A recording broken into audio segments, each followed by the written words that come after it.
Welcome to part 5 of this video series. Today we're going to take a more detailed look into sleeping arrangements on a small boat. There are basically two types, and that's permanent or convertible. Permanent beds, or berths, are typically ones that have a mattress that remains a berth at all times.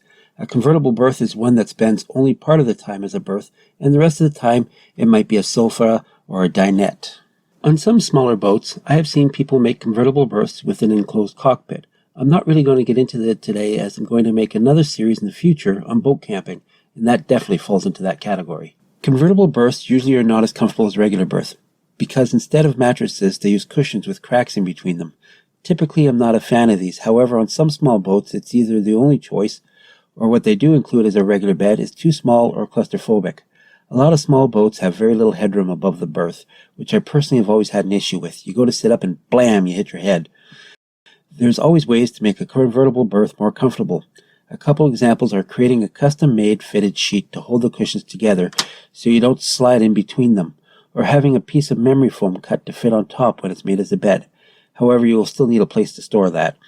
On a boat I used to live on, it had a really tiny V-berth that wasn't even long enough to stretch out on. So I slept on the dinette. I had a piece of memory foam that fit perfectly over it, and I just rolled it up and placed it inside the V-berth during the day. Now, permanent berths come in many shapes and forms. What is considered as a normal mattress size in a house is rarely found in a boat. In fact, what is often quite considered a normal double bed on a boat is only 40 inches wide, or 101 centimeters. That's just 1 inch wider than an American twin bed. Also, most American mattresses are 6 feet 3 inches long, and most, not all marine mattresses, are just 6 feet long. Having said that, I'm sure the mattresses on super yachts are really big, but this video series is about small boats. For the past few decades, boat manufacturers have been trying to place berths under the cockpit. You see these in boats as small as 25 feet. These can give you a nice big square berth, but they usually are very cave-like and have no headroom above the bed. At the other end of the boat in the bow, you'll commonly find V-berths. These can be large enough that two people do not feel cramped in them at all, to very tiny V-berths where you better enjoy spooning while you sleep and playing footsie because it's the only way that two people will fit in them. Besides the shape and size of a V-berth, one of the other problems with them is you sleep with your head towards the rear of the boat. When sleeping, it's always a good idea to try to be as level as possible, and if you can't, your head should be elevated slightly higher than your feet. This stops the blood from rushing to your head while you're sleeping. Now, on a lot of small boats, they have heavy motors on their transoms, giving the boat a tilt towards the back, putting your head lower than your feet. Getting in and out of V-berths can also be an issue because you are usually climbing up, then getting in feet first. If you're a small person, you can climb in head first and turn around, but personally, I'm not that small. I get a lot of complaints from my wife about putting my feet on the part of the berth where she puts her head. My last complaint about a lot of V-berths is the fact that after you've wiggled your way into bed and you're all comfy and you lift your head to adjust your pillow, because there's no headboard or bulkhead, your pillow just falls to the floor out of your reach. So now you have to climb out, go fetch it, and start all over. There are other styles of berths for two people to sleep together, but they're not as common. For people who sleep alone or children, there's still other options. One is the sofa, or settee. I'm sure at some point in most people's lives they've had to sleep on the couch for the night. This is basically the same thing. The only difference is that some boats that go offshore will have what's called lee cloths. These are usually fabric walls that clip up along the outer edge. If you get hit by a wave, or in the case of sailboats, when they heel under sail, they hold you from falling off. I have seen these used as cribs for babies on board, but that's the subject of a future video. The next is the oh-so-common quarter berth. People have a love-hate relationship with these. A lot of people believe these are only good for storage, but I have slept in quarter berths that were quite large and comfortable.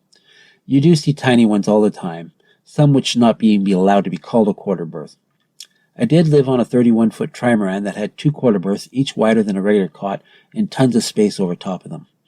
To me, a quarter berth must be large enough for you to put your knees up and easily roll over inside.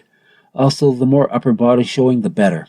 I read a story about a family that lived aboard a 20-foot boat, and by enclosing the quarter berth, they were able to give his son his own room.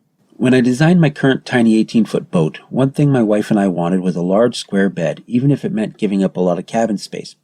The problem I found after doing the math on the weight was that a regular household mattress would be way too heavy in the front of the boat.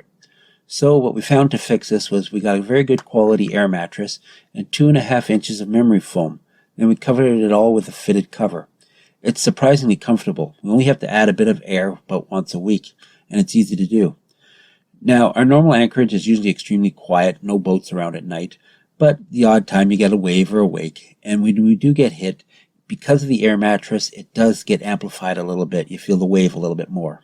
Now, on the topic of mattresses, just like home mattresses, they can be made in numerous ways out of many materials. Foam or memory foam mattresses are very common on small boats. They cost less and they're easily reshapeable.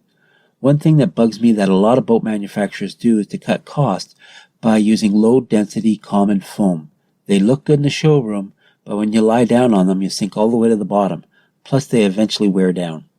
This is one of the first things that most liveaboards replace. If you must use foam, then use polyurethane foam, latex foam, or memory foam. Memory foam is touted as the most comfortable, but natural latex foam resists mold and mildew better. More expensive boat manufacturers may use custom-built spring mattresses, but these do cost a lot. However, in my opinion, if you're going to be using them full-time, then the cost is worth it if you can. There is one more option that I'm aware of to make a mattress more comfortable, and it's called the Foley System. It's a system of plastic square springs that give more bounce to your mattress. Plus, it allows airflow under your mattress to reduce moisture from getting trapped there, which can again become mold and mildew. As for mold and mildew, these can always be an issue anywhere on a boat, especially under mattresses. Moisture builds up there and gets trapped. The simplest and best method I know is to put some form of insulation between the mattress and the boat to stop it from developing in the first place. And the cheapest and easiest way that I know of is to put an inexpensive sheet of household open cell insulation sheet under the mattress. It helps stop condensation, it dries quickly, plus it usually contains an antimicrobial agent which helps prevent mold and mildew. As you can see, with a few tips, tricks, and dollars, most berths can be made to be comfortable. So it's just a question of what kind of sleeping space you need and what's the most you can get out of your small boat's design. Please remember to subscribe so you don't miss any future videos of this series, and I'll include a link below in the description to the entire playlist. Thank you for watching, and please don't forget to subscribe.